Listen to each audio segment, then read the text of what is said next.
con Gustavo Alegret. Trump ataca a la Organización Mundial de la Salud por, según él, haber manejado mal la crisis por coronavirus y centrarse mucho en China. ¿Tiene razón? Líderes mundiales se organizan para pedir una respuesta conjunta de las potencias que ayude a minimizar el impacto de la emergencia sanitaria en la economía. Organización Internacional del Trabajo alarma sobre masiva pérdida de empleos. Y en Ecuador, la justicia condenó a 8 años de prisión al expresidente Rafael Correa por soborno. Comienza Club de Prensa con Gustavo Alegret. Bienvenidos a Club de Prensa, el espacio de análisis de NTN24 con los mejores periodistas y analistas políticos en Washington y en el mundo, en este espacio en el que buscamos las opiniones para entender la actualidad de quienes nos acompañan en este tiempo de análisis. Un Club de Prensa que hoy compartiremos con las opiniones de Paulina Chávez. Paulina es analista político desde Washington, nos atiende remotamente. Paulina, bienvenida al programa. Es un gusto, como siempre, Gustavo. Muy buenos días. Un placer saludarte a ti y a toda la audiencia de NTN24. Enseguida sumamos otras voces a esta mesa de trabajo, pero Paulina, quiero comenzar contigo hablando sobre la actualidad, una actualidad que pasó ayer por las críticas, las duras críticas del presidente de Estados Unidos, Donald Trump, a la Organización Mundial de la Salud, a la que le reprochó que su visión, que su estrategia era centrada en China, muy enfocada en las necesidades y en el comportamiento de la República Popular de China y a una amenaza, la amenaza de retirar los fondos que Estados Unidos aporta a ese organismo internacional. Un organismo internacional que emite recomendaciones y que en una primera instancia, a juicio del presidente Trump, no fue lo suficientemente contundente cuando sí se conocían ya los datos de la pandemia, del brote del coronavirus. ¿Tu opinión? Gustavo, creo que es importante enmarcar estas declaraciones del presidente Trump en la situación que se vive al interior de la Casa Blanca. El presidente Trump está en modo de crisis, está tratando de manejar esta crisis de la mejor manera y controlar sobre todo los daños productos de sus propias omisiones y de sus propias fallas. Entonces hay que ver cómo está tratando de actuar en este manejo de la pandemia, que él desde un principio minimizó, que él desde un principio no valoró adecuadamente los riesgos y lo transmitió públicamente de esa forma. Entonces ahí están los testimonios, ahí está todas las opiniones que dio desde su momento, incluso ahora cuando sabemos que desde finales de enero y también a finales de febrero un alto integrante de su círculo cercano, el encargado de las negociaciones comerciales, Peter Navarro, sonó la campana haciéndole ver al presidente y al Consejo Nacional de Seguridad que esta situación del coronavirus se podía convertir en una pandemia de proporciones globales con impactos muy profundos en la economía nacional y, por supuesto, internacional. Entonces, es evidente que del presidente Trump, muy fiel a su estilo, va a querer tratar de buscar otros culpables, de trasladar la culpa a otras organizaciones que, pues según él ha estado diciendo en esta ocasión, no actuaron como debía ser, cuando más bien ha sido él, como el presidente de los Estados Unidos, quien no ha tomado el liderazgo y ha pues cedido esa posición de liderazgo global que anteriormente tenía los Estados Unidos en crisis como esta a otros países como por ejemplo China. Efectivamente se ha criticado la actuación de la Organización Mundial de la Salud, ahí sí hay que darle un poco de crédito al presidente Trump. Ha habido algunas críticas en el sentido de que la organización se tardó demasiado en declarar esto como una pandemia y que efectivamente pues no sonó la alerta de manera oportuna, pero creo que esa es otra historia. Creo que eso no se puede valorar únicamente desde la óptica, desde la que le está valorando Trump, que es con fines electorales y políticos. También hay que recordar que el presidente Trump está tratando de manejar esta pandemia y, como señalaba anteriormente, tratando de minimizar los costos, está en control de daños en su carrera por la reelección. Así que también vemos cómo encaja muy bien esto en su discurso político, el tratar de encontrar otros culpables, tratar de tener un chivo expiatorio, que lo ha encontrado en esta Organización Mundial de la Salud, señalando que fueron ellos los que no sonaron la alerta cuando pues, fue el propio presidente Trump quien en numerosas ocasiones desestimó la peligrosidad de este virus. Así que ahí está, es predecible, es un comportamiento que va de acuerdo a lo que hemos visto en estos años en los que ha estado en la gestión en la Casa Blanca, nunca admitir sus fallas, nunca admitir los errores y siempre ver la amenaza como algo que viene del exterior, como algo que viene de fuera, y desafortunadamente pues vemos este manejo tan desafortunado de la crisis que ha convertido ya a Estados Unidos en el epicentro global de la pandemia del coronavirus. Paulina, al margen de si el presidente Trump está buscando crear una cortina de humo, si busca un chivo expiatorio, como decías ahora, analizando el comportamiento de la Organización Mundial de la Salud en un primer momento y dadas las cifras que venían de China, ¿tiene un punto el presidente Trump en pedirle explicaciones a la OMS de por qué retrasaron tanto las medidas preventivas, las recomendaciones que emite el organismo y el decreto de pandemia, que es algo que se resistieron y que incluso algunos gobiernos les estaban pidiendo que lo hicieran, porque eso se deriva ya de una serie de recomendaciones que imponen mucha más exigencia a los gobiernos, y en cambio la OMS no lo quiso hacer o lo retrasó hasta casi el último momento, cuando la evidencia ya era aclaparadora. ¿Tiene un punto en la crítica el presidente Trump? Sí, en ese sentido yo creo que sí tiene un punto. Efectivamente, la Organización Mundial de la Salud tenía los elementos suficientes para decretar esta pandemia desde mucho tiempo antes de que lo hiciera. Este es un tema que ha estado presente en los medios de comunicación y ha estado presente en los titulares de la prensa internacional pues prácticamente desde el inicio del año. Así que efectivamente pues nos habla de un vacío de información que generó la Organización Mundial de la Salud y que debió de haberse comportado con toda su expertise y con todo el equipo de expertos que la integran en tener una respuesta mucho más oportuna. Eso yo creo que es indiscutible. La Organización Mundial de la Salud debió haber actuado de manera distinta, de manera más temprana, para alertar a la población global de los efectos tan devastadores que tendría esta enfermedad, este brote del COVID-19. Pero, por otra parte, volvemos a lo que señalaba anteriormente. No es exclusivamente la actuación de la Organización Mundial de la Salud lo que motiva los comentarios del presidente Trump, sino más bien yo lo inscribo en este entorno político que se vive aquí en los Estados Unidos. Y sobre todo, Gustavo, hay que señalar que en las últimas semanas también se ha estado haciendo un escrutinio muy profundo respecto a la actuación y a la preparación que tenía la administración Trump para enfrentar un posible escenario como el que estamos viviendo. Hemos conocido reportes de debilitamiento de equipos de respuesta, hemos conocido reportes respecto a la falta de preparación, a la falta de equipo, a cómo varios expertos que estaban dentro del equipo de gobierno pues han sido desplazados, han sido retirados, en fin.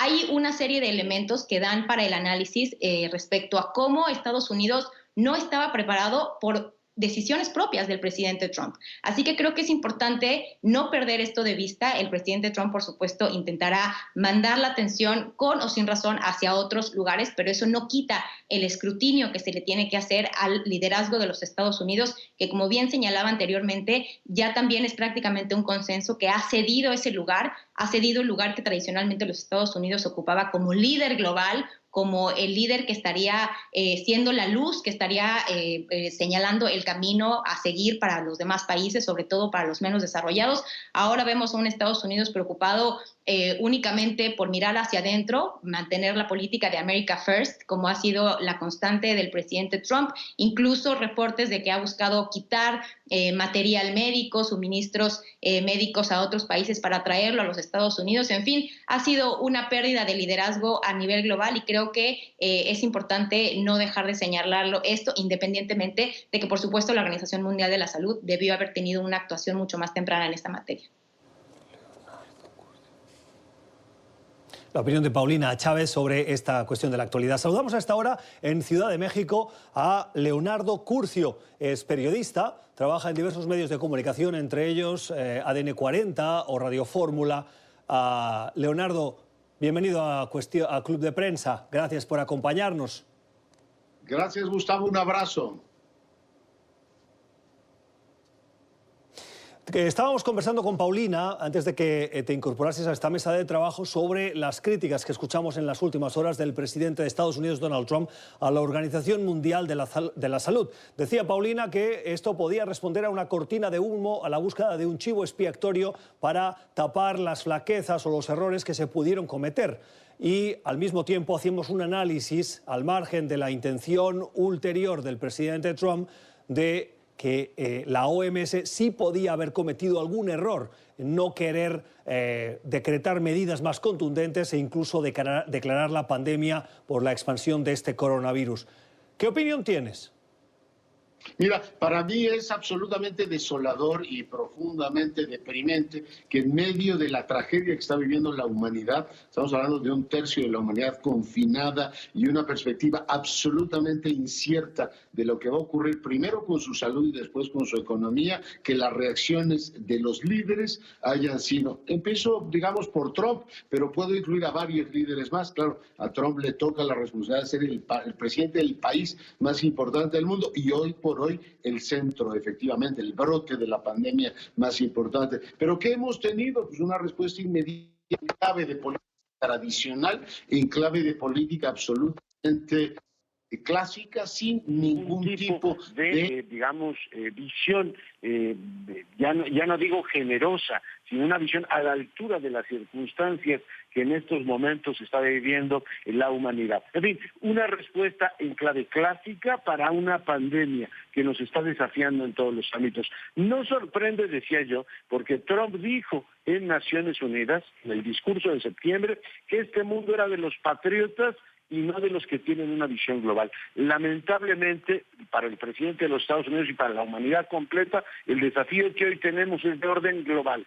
Y por tanto, la respuesta nacional no solamente es una forma de evadir el problema central que hoy tenemos, sino que es una pésima noticia, porque los liderazgos, en vez de apoyar en un momento como estos las estructuras multilaterales, se han encargado de echar no solamente culpas a la OMS, sino amenazar de manera directa con el retiro de presupuestos. Es una pésima noticia. Yo me imagino que el presidente Wilson, el de otros tiempos, si estuviese vivo, diría: no es posible que mi sucesor, después de que América ha trabajado tantas décadas para tener un mundo mejor y perseguir valores, los bienes globales, como se conocen en el ámbito de los internacionalistas, los tiene que proveer alguien. En estos momentos el presidente de los Estados Unidos está tratando de lavar las manos. Mira, no hay manera, Paulina, Gustavo, amigos que nos ven en todo el hemisferio, no hay manera de que los líderes evadan su responsabilidad. Y si creen que con declaraciones políticas, tratando de congraciarse con sus clientelas, avanzamos en algo, déjame ponértelo de esta manera, como si tiene uno un pariente en terapia intensiva con una enfermedad grave, y ese pariente es el padre, y los hermanos se dedican unos a otros a reprochar en vida por qué no lo habían tratado bien. Esto es un momento, ya no te digo de grandeza, hay que hacer de necesidad virtud, es un momento en el cual el liderazgo es imperativo. Y si lamentablemente el presidente Trump no lo provee, o no lo proveen los líderes de otras naciones, se están incubando movimientos políticos que, creo yo, trabajarán de manera directa en restaurar un orden mucho más solidario, mucho más racional y sobre todo mucho más pragmático. Leonardo, es evidente que la filosofía del presidente Trump con las críticas a la OMS responde a su propuesta política de Estados Unidos primero. Y eso es algo que ha calado en parte de la sociedad estadounidense, la necesaria como para llevarle a la presidencia de Estados Unidos. ¿Cuáles son las consecuencias que puede tener que Estados Unidos retire los fondos, que es el principal país que aporta a una organización como esta en medio de una pandemia? Lo vimos, por ejemplo, en el caso de la UNESCO, que es la Organización Internacional para la Preservación Cultural o de sedes culturales históricas, y la organización estuvo a punto de tener que cerrar. El riesgo de esta amenaza, para los que nos están escuchando y piensen, sí, es que ¿por qué Estados Unidos tiene que pagar a la OMS por encima de otros países cuando no hicieron bien su trabajo?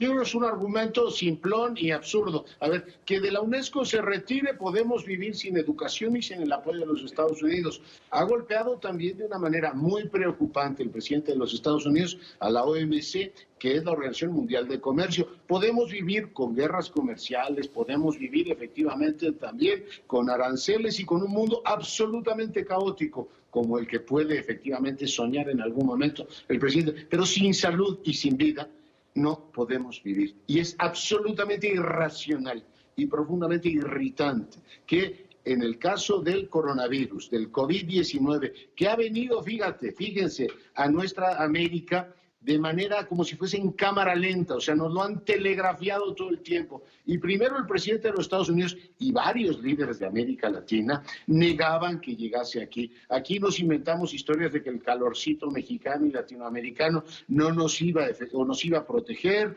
Algún cura un poco iluminado dijo que con un té de sabrá Dios qué hierba resolvíamos el problema. O sea, apostamos a que no nos tocaría. Hoy Estados Unidos tiene 400,000 casos y es el principal foco del problema. Por tanto, tienen, decía hace un momento, que hacer de necesidad virtud. No solamente tienen que proteger a su población, deben demostrarle al mundo que no son un foco a partir del cual la enfermedad se irradia, generándole un problema, empezando por sus vecinos, Canadá y México, y siguiendo por todos los países que tienen contacto con los Estados Unidos.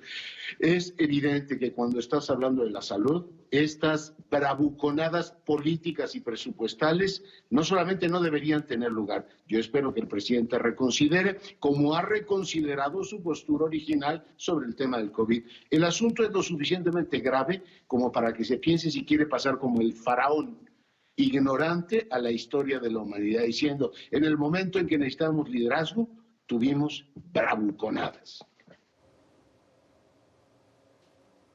Gustavo, mira, Paulina. y Leonardo, yo creo que es importante señalar una cosa. Creo que el nivel de esta crisis, el hecho de que ha sido una crisis tan global, tan masiva, nos obliga a hacer una reflexión sumamente profunda respecto a las instituciones financieras, a los equilibrios de poder, al estado de la política en general. Y creo que ha exhibido de manera muy, muy contundente estas miras de corto plazo y todas las carencias de estos líderes políticos que están actuando sin una visión y sin una visión regional, que simplemente se han dedicado a mirar hacia adentro de sus fronteras, como ha sido el caso del presidente Trump y de otros más.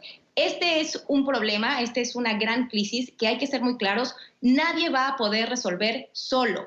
Lo hemos visto claro. en países que son considerados ricos, avanzados, modernos, desarrollados. Vemos cómo los efectos han sido devastadores en economías importantes, sólidas, como lo estamos viendo aquí en Estados Unidos, como lo vimos en Italia, como lo vimos en España, como lo estamos viendo en el Reino Unido, como lo vimos en China. Y eso no se va a poder detener. Ningún país tiene la solución por sí sola. Entonces sí creo que es una crisis que ha puesto luz en este tipo de visiones tan cortoplacistas y tan limitadas que únicamente demuestran la necesidad de tener una visión mucho más global y de dar precisamente paso y muchísimo más apoyos, incluidos los económicos, a organizaciones multilaterales que serán las encargadas precisamente de distribuir recursos y distribuir todos estos elementos que ayudarán a países menos desarrollados a superar la crisis. Si no la superamos todos, no lo va a superar nadie, porque estamos en un mundo interconectado, estamos en un mundo global en el cual hay migración, hay movimiento de personas, hay comercio entre las naciones, así que si nosotros pensamos, o si hay líderes que piensan que cerrando sus fronteras y mirando solamente hacia adentro, tratando únicamente de contener la pandemia dentro de su propio territorio, es una visión que está destinada al fracaso, porque eso no es como funciona el mundo actualmente. Tenemos que mirarlo de una forma global, regional y pensar que aunque esté ahí la tentación de implementar medidas proteccionistas, que cerremos y que únicamente miremos hacia adentro, esto no se va a superar si no lo vemos como un todo, como algo que nos está afectando a todo el mundo en este momento. Yeah. Gustavo, a mí me parece tan ridícula. No, a mí me parece que estoy totalmente de acuerdo con Paulina. O sea, lo que parece ridículo a estas alturas es con toda la evidencia que hemos tenido. Decir, esto es un tema de Wuhan. Después de Wuhan pasó Irán. Es que los iraníes, usted sabe, las nuevas rutas de la seda. Y es que pasó Italia. Es que los italianos se descuidaron. Es que España también se descuidó. O sea, ¿qué parte de la historia no hemos entendido cuando tienes a la India confinada? Cuando tienes 183 países infectados por esto. Digo, es tan extraordinariamente irritante este asunto que parece infantil. O sea, cuando un líder cree nacional, se llame Bolsonaro, se llame Daniel Ortega, que por cierto no aparece, o se llame cualquiera de los líderes latinoamericanos que en estos, digamos, tiempos ha efectivamente mostrado el nivel, la falta, digamos, de visión, pues tú puedes tener un Bukele que diga, yo cierro Salvador, pero ¿qué van a hacer? ¿Cerrar los Estados Unidos y decir, aquí ya no tenemos contacto con el exterior? Esto es tan ridículo, déjenme decirlo así, y perdón que utilice una metáfora así en un programa tan serio, como si un niño chiquito estuviese asustado, creyendo que vienen los monstruos y dice, me pongo la colcha encima en los ojos, ya no veo nada, y entonces se arreglan, los monstruos desaparecen. Por favor, estamos hablando del mayor desafío que esta generación ha tenido y los valores, digamos, globales que se requiere a partir del liderazgo político están hoy por hoy, no debo decir totalmente ausentes porque ha habido coordinación, pero no es tiempo, creo yo,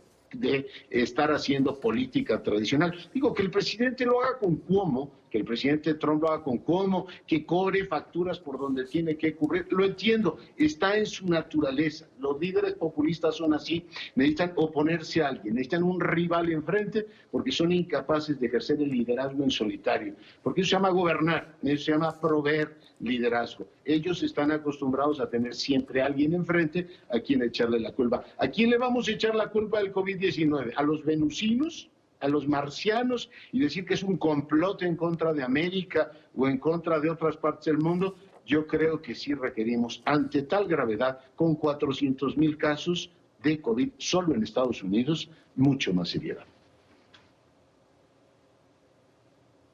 Las opiniones de Leonardo Curcio desde Ciudad de México y de Paulina Chávez desde Washington. Vamos a la primera pausa en este Club de Prensa de hoy, en esta mesa de trabajo de análisis de la actualidad, y regresamos.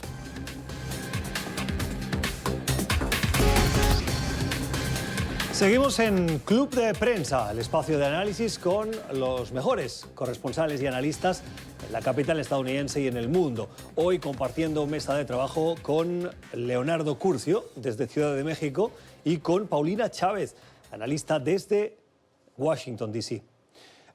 Leonardo, me gustaría pedirte, después de la primera parte en la que nos fijamos en las políticas del presidente Donald Trump, en el comportamiento o el avance que ha tenido el gobierno de Andrés Manuel López Obrador. Desde Ciudad de México seguro el punto de vista es más afilado y Paulina, también conocedora como es de la realidad mexicana, puede contribuir a explicarnos, por un lado, las críticas que ha recibido, pero por el otro también algo que desde fuera de México sorprende, y es el aplauso o el agrado que genera ese comportamiento más laxo de no aplicar medidas más contundentes y de seguir avanzando en su agenda política como si nada pasara de Andrés Manuel López Obrador. Ese aplauso que se manifiesta en encuestas de popularidad, que si bien han disminuido del 70-80% de hace unos meses a alrededor del 50%, si no estoy mal, en las últimas, pero sigue siendo una cifra muy sorprendente. Sigue siendo una cifra sorprendente, aunque efectivamente ha perdido mucho y su mensaje, Gustavo, es completamente confuso. Digo, hay gente que le aplaude absolutamente todo, pero déjame compartir con la audiencia. ¿Tú te imaginas que el ministro de Salud de cualquier país esté haciendo una campaña antitabaquismo y salga fumando en la televisión? Tú dices, a ver, no puede ser que el presidente nos esté llamando a todos a permanecer efectivamente en casa para tratar de que la curva no avance en México como ha avanzado, por ejemplo, en los Estados Unidos en estos días. Es absolutamente contradictorio y hay una base electoral que le aplaude todo, pero hay una base efectivamente racional que se está preguntando, oiga, además de tener un presidente popular y muy simpático, ¿estas son las medidas correctas? Y déjame compartir contigo, con Paulina y con la audiencia. A ver, El ambiente en México, el ambiente que se respira es de enorme inquietud por el tema de la enfermedad. La gente te pregunta, oiga, esto es gravísimo, viene la peste negra, aquí tendremos el número de muertos que ha habido en España, Italia, o tendremos un comportamiento similar al que ha tenido Alemania o Dinamarca. La gente está inquieta y déjame decirte con una enorme claridad que el barómetro económico indica desencanto. La respuesta del presidente ha sido al ámbito de salud y al ámbito económico como si el COVID-19 no fuera con nosotros. Primero se hizo, como tú referías, un intento por tratar de minimizar el asunto y decir que no pasaba nada, que cuando hubiese algún problema él nos iba a advertir efectivamente que regresáramos a casa. Hoy sabemos, por, digamos, revelaciones de su propio gobierno, que a lo mejor las políticas restrictivas se deben haber empezado a instrumentar antes. Y en el ámbito económico tiene servido hoy. Estalló la crisis, hoy estalló de una manera muy clara la ruptura entre un sector privado que dice, a ver, el presidente no está dando las medidas suficientes para contener el gravísimo problema que se nos viene encima. O sea, no quiero, por supuesto, cargar las tintas, pero el sector privado de México dice que podríamos perder 10 puntos del PIB, 10 puntos del PIB. La peor crisis que tenemos, la del tequila y la crisis de los 80, va a palidecer al lado de lo que viene. Hoy, sin ir más lejos, reportaba la destrucción de 3,000 puestos de trabajo. Claro, el presidente ha querido responsabilizar a las grandes empresas de esto, jugando esta parte que le sale muy bien, de decir, hay siempre buenos y malos en su relato, y los malos ahora son los empresarios. En suma, tenemos una enorme inquietud con el asunto de salud y creo que esto va a ir erosionando la postura del presidente día a día, y en el ambiente económico, como te digo, hay un choque ahora entre el sector privado y el sector público sobre cómo enfrentar una grave situación económica. El presidente sigue con su tesis fundamental de que recortando salarios, que invirtiendo, que haya inversión pública, va a generar 2 millones de puestos de trabajo. La gente se sigue preguntando, oiga, y con menos de 3 puntos del PIB de inversión pública, ¿se pueden generar 2 millones de trabajo? Si en 15 días con esta crisis hemos perdido 300 y pico de miles. Por tanto, las cosas no pintan demasiado bien, ¿no? Paulina, ¿de acuerdo? Sí. Efectivamente, claro, la visión que nos comparte el doctor Curcio es muy puntual y es lo que refleja el estado de ánimo que hemos visto en los últimos días y en las últimas semanas en los mexicanos. Pero creo que particularmente después de este mensaje que le dio a la nación, este informe que él señala que da cada 3 meses el presidente López Obrador, pues hay una gran decepción, porque aun y cuando ya se conoce que el presidente es inamovible en sus principios, es difícil hacerlo cambiar de opinión, se esperaba que diera alguna señal, sobre todo de apoyo a los pequeños y a los microempresarios, que serán los que sean los principales afectados por la parte económica de esta crisis. Hubo un mensaje del que había una gran expectativa, en el que por supuesto había una gran audiencia en la cual pues muchos empresarios, muchos de ellos, hay que decirlos, simpatizantes del presidente López Obrador, y no estamos hablando de grandes empresarios, de magnates, de multimillonarios, dueños de grandes empresas, sino de pequeños empresarios que tienen quizá una tintorería, un restaurante, una zapatería, una tienda de abarrotes. Todos ellos estaban a la espera de escuchar un mensaje de apoyo, un paquete de medidas económicas al tenor de lo que está pasando en todo el mundo y muy alineado con lo que están haciendo el resto de las economías en todos los países, dar apoyo a todos aquellos que son generadores de empleo. Y nos quedamos con las ganas de escuchar a un presidente más en sintonía con la realidad.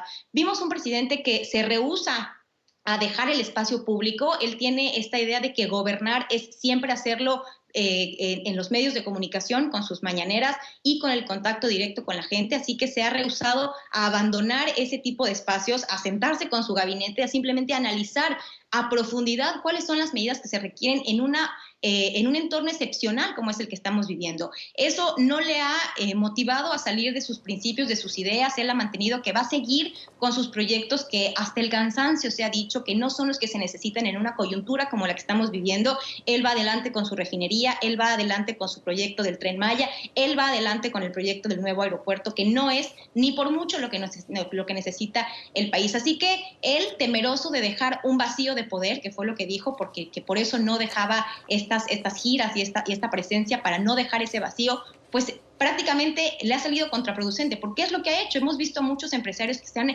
empezado a movilizar ellos solos, a la propia sociedad civil, organizarse ellos ante la falta de liderazgo de un presidente que, hay que decirlo, como líder opositor tenía un olfato impecable, tenía una habilidad extraordinaria para capitalizar todos esos momentos. Siempre se ha señalado que Andrés Manuel López Obrador es un comunicador profundamente talentoso, pero ahora vemos que como presidente pues ha dejado ese liderazgo a un lado, no vemos ese talento, no vemos ese sistema de reacción que tendría que tener cualquier presidente, que número uno es muy popular, es muy carismático, que tendría que liderar con el ejemplo y que además tiene un gran capital político. Yo creo que esto que tú mencionabas de las encuestas demuestran sobre todo esa gran pérdida de capital político en unos primeros meses en los cuales él lo único que tendría que haber hecho sería pues recibir todos esos réditos políticos si se hubiera dedicado a hacer medidas a largo plazo, bien pensadas, a construir consensos, a sumar opiniones y sumar voces a su proyecto. Creo que el mensaje del domingo y la posición general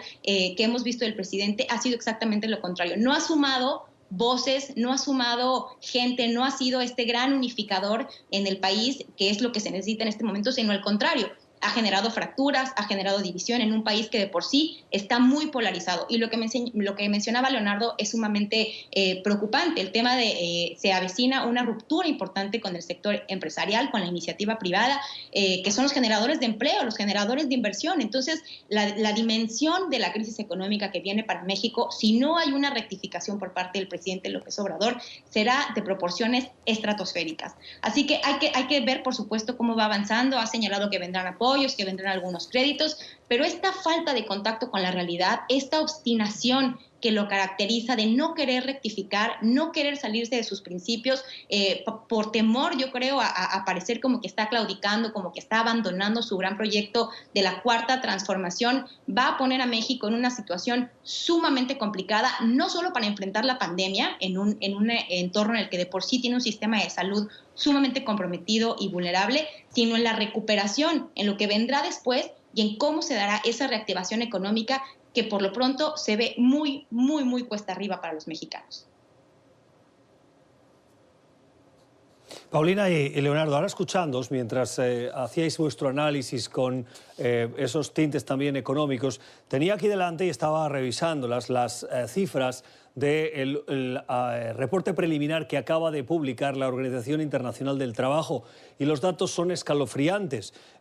Simplemente dos pinceladas para pediros un comentario a ambos, y con esto cerramos este bloque. Dice la OIT que más de 4 de cada 5 personas en el mundo, es decir, el 81% de los 3.300 millones de personas que conforman la fuerza laboral hoy en el planeta, están siendo afectadas por cierres totales o parciales de su trabajo. Y los responsables del organismo aseguran, y estas son palabras textuales, que tenemos que actuar con rapidez y decisión y coordinación, y que la peor crisis que hoy enfrenta el planeta es la crisis del COVID-19, que es la peor desde la Segunda Guerra Mundial. Paulina, un comentario breve, tengo pocos segundos para cerrar este bloque, pero lógicamente la pérdida de puestos de trabajo también va a afectar a América Latina, y cuando pienso en América Latina y en los países latinoamericanos, pienso en mucha población del sector informal que muy probablemente no están recogidas en estas cifras. Sin lugar a duda. Sin lugar a duda, el gran problema en América Latina será todas esas personas que pertenecen a la economía informal, que no tienen una red de apoyo, que no tienen seguridad social, que no tienen acceso a los sistemas de salud y que prácticamente quedarán completamente en el desamparo si no hay políticas con visión de largo plazo por parte de los gobiernos que permitan paliar estos efectos tan devastadores que tendrá esta pandemia en materia económica y, por supuesto, de salud. En el caso de México, desde luego, es una de las grandes preocupaciones porque, como bien mencionaba, de por sí el sistema de salud está colapsado, está con profundas carencias. Tenemos también un problema en el que no se están registrando los casos de manera adecuada, no hay la información suficiente. Vemos a un presidente que se ha tardado en reaccionar y fíjate, justamente hoy en la mañana se daban a conocer empleos formales desde que empezó la crisis. Se han perdido más de 350,000. Así que será importante ver qué es lo que va a hacer para generar este empleo y detener todos estos efectos. Cerramos contigo, Leonardo. Gustavo, bueno, a ver, tú dabas lo de la OIT, la OMC acaba de decir que podemos perder el 32% del comercio global. Esto va a suponer pues un montón de familias que pierdan su ingreso, y cuando se preocupan por los informales, yo digo, muy bien, pero toda esta gente que está perdiendo su trabajo va a entrar a las filas de la informalidad, y el asunto es absolutamente preocupante porque las dimensiones de la tragedia no son ponderadas por los líderes políticos. Se dice que el presidente es buen comunicador, se dice que el presidente a Solalinde lo ha convertido en santo. Pues ahora no necesitamos ni un santo ni un buen comunicador, necesitamos un presidente que se haga cargo de la situación que viven, porque es como si el capitán del Titanic dice, era un filántropo y además le gustaba mucho la música clásica. Sí, pero se está hundiendo el barco. Todas esas virtudes están muy bien para otro contexto. En estos momentos el elemento fundamental es conducir al país por las procelosas aguas de esta crisis. El presidente está quedándonos a deber. Las opiniones de Leonardo Curcio y de Paulina Chávez. Vamos a la pausa. Regresamos en 4 minutos. 4:16 de la tarde en Quito, en Ecuador. 4:16 en Bélgica, en Europa, y en Quito, en Ecuador, son las 10:16. Vaya confusión con las horas. Pero en cualquier caso les daba las dos referencias de la noticia que vamos a conversar ahora con nuestros invitados. Y es que un tribunal en Ecuador ha condenado a 8 años de cárcel al expresidente Rafael Correa. Un Rafael Correa que desde el año 2017 reside en Bélgica, donde recibió la noticia.